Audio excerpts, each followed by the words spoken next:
দেবদার ভিডিওটা দেখবা ফয়লা সারা কথাগুলা শুনবা শুনিয়া যে কথা যে বুঝই না দরকার হইলে আবার ভিডিও দেখবা তারপরে আপনারা কমেন্ট করবা রাইট হইছি না রং কইছি কথার মাঝে কথা হইল আমরা বেনিবাজার লোকাল মানুষ থাকি আনলোকাল মানুষের সংখ্যা হইল বেশি মানে বহিরাগত মানুষ আমরা বেনিবাজার হইল বেশি এক্সাম্পল হিসাবে ধরিল আমরা সিলেটের বাড়া বিভিন্ন ডিস্ট্রিক্টর প্রচুর মানুষ গুলো আছে অনেক মানুষ এখন 20 বছর 30 বছর থাকি তারা আছে তারা দৈলকা ইনো আছে প্লাস তারা ফ্যামিলি লইয়া আছে ইনো মনোরকা যে বা যারা ফ্যামিলি লইয়া আছে এটা আপনার আমার বাড়ি দৈলকা আমরা অনেক বাড়ি আমরা খালি বাড়ি আপনি বাংলাদেশও থাকেন আপনার গোয়ার খালি বাড়ি খালি আপনার বাড়ির দেখাশোনার লাগে মানুষ লাগে বারা ডিস্ট্রিক্টের মানুষ আছে তারা দেখাশোনা করেন প্রত্যেক বাড়িতে লেখান আছে তো মনোরকা তাকে তাকে ইলেও আছে মনোরকা নিজের বাড়ি লেখান অনেক মানুষ বিশ্বস্ত হয়ে গেছে তার উপরে আমরা দিয়া যাই কি কিন্তু সব মানুষ যেন বাড়া যে বাদ ইলা কিছু নাই এর মাঝে কিছু কিছু বাদ আছে দেখা গেছে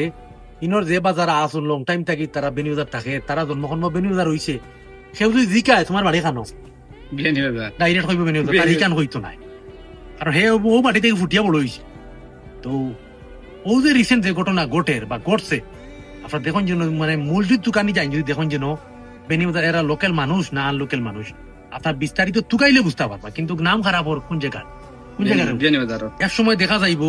আপনার লোকাল হইও তার লগে আপনি মারতে পারতেন আর লোকালে তারা মাতবো কিতার লাগি আর আমরা টার্গেট হইলো বারা আমরা বারা যাই আর তারা উনটাকে আস্তে আস্তে মনে হয় হামাইয়া কিন্তু পর্যায়ক্রমে আস্তে আস্তে কিন্তু কি ঘটনাগুলো ঘটে জিনিসটা খেয়াল রাখ